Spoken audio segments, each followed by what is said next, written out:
first question, Daniel Lerner. Hey, Stephen, I see that Jae'Sean is out in health and safety protocols.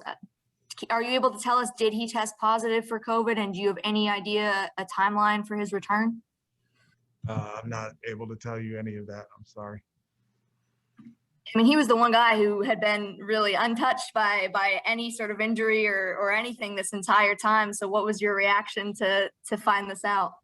Yeah, it's super unfortunate. I mean, as far as versatility, he was our number one guy who could kind of plug in all of the spots where people were injured or we needed help, and not having him tonight is going to be a big hit. Michael Shapiro. Hey, Coach.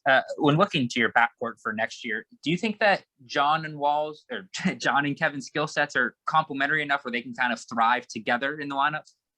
I do. I think they both can play on either side of the floor. They both can handle. John has actually excelled the most this year, spotting up and catching and shooting. And that's the development that we're going to want from KP next year as far as his spot up and his catch and shoot. So to have two dynamic players on either side of the floor where we can have them play off each other, have them play together, I think it'll work out really well. And how have you seen their relationship grow this season? Has John been kind of a mentor to Kevin at all in terms of playing the point guard position? Yeah, I mean, John is always in his ear. I mean, you can see, I don't know if you are at the games or not, but if you watch the bench during the games, John is always up. Well, since he's hurt now, he's down, but he is talking to KP quite a bit about what he sees and what his reads can be and should be. Thank you. Adam Spalding. Stephen, where do DJ, Christian, and Daniel stand in terms of just availability for tonight? Yeah, DJ's in, Christian's out, and House is out. So you'll have 8 dressed for tonight? 8 dressed, yep. And do you know when DJ Wilson will be out of protocol? I don't. Ali Kambajani. Hey, Stephen, 2 members of your coaching staff, Mahmoud and DeSagana, are both participating in Ramadan and fasting. Wanted to ask if you've been able to learn more about Ramadan in your time around them, and also just your thoughts on them as coaches and seeing them participate in Ramadan over these last few weeks. That's a great question. Yeah, I've learned quite a bit.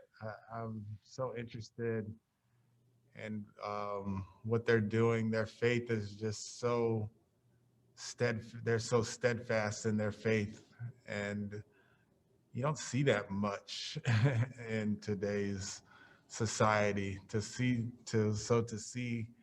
2 guys sacrificing and praying and finding a corner in the locker room when we're on the road so they can pray, and really Mahmoud has told me that it's so gratifying to be able to do it, and looking at it in that through that lens is just something that I admire, something that I can learn from, something that is just really a great thing. So yeah, they're continuing to go through it, and they're both very good coaches. They're both sponges when it comes to learning and growing, and they help me a ton, both guys.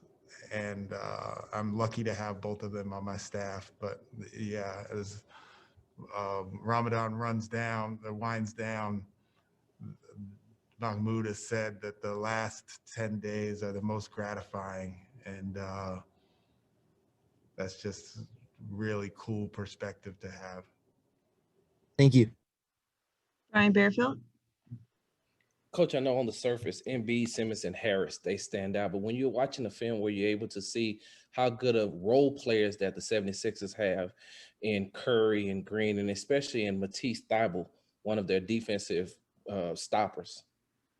Yeah, so I coached Seth last season in Dallas, and I know how good Seth is. Like he's not just a shooter. He can play off the dribble. He can play pick and roll. He can get to the mid range. He is really, really good. And then Green, as far as his two-way play, being a very good defender, solid defender, and then spot-up shooter, and not afraid to take the big shots. And then you have, as you said, Thibault with his defense off the bench, and they've added George Hill, who is, just super solid. And he led the league in three-point shooting last season. He's right there again this season. And the other guy who is really playing well, who I've also coached previously, is Dwight. Dwight Howard is, he's accepted the role that they have given him, and he's flourished in it, and he looks healthy for the first time in a while, and he has his bounce in his spring and rolling and finishing and offensive rebounding and all of those things. He's a great fit for their group. So yeah, they do have talent, but they also have like immense depth, and that's what makes them really good. Adam Spaulding. Stephen, it's difficult to ask this just because we have such little information, but this is now two guys that have gone into protocols just in the last week. So are you at all concerned?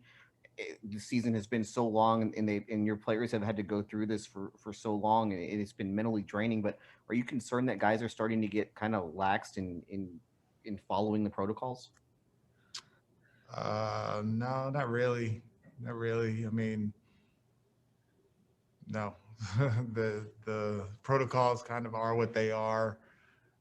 We do have guys who are vaccinated, and there's the possibility of false positives and all of those things. So we just really work through it day by day, but we're pretty steadfast when it comes to the rules that the NBA sets forth, and we abide by them, and they change as the season kind of goes along, especially if you've had a positive test, then you test more. Then the group tests more, and then you get through that period, and then you get to the normal testing. So we're kind of up back and forth between that. But as far as the guys being lax, I wouldn't say that.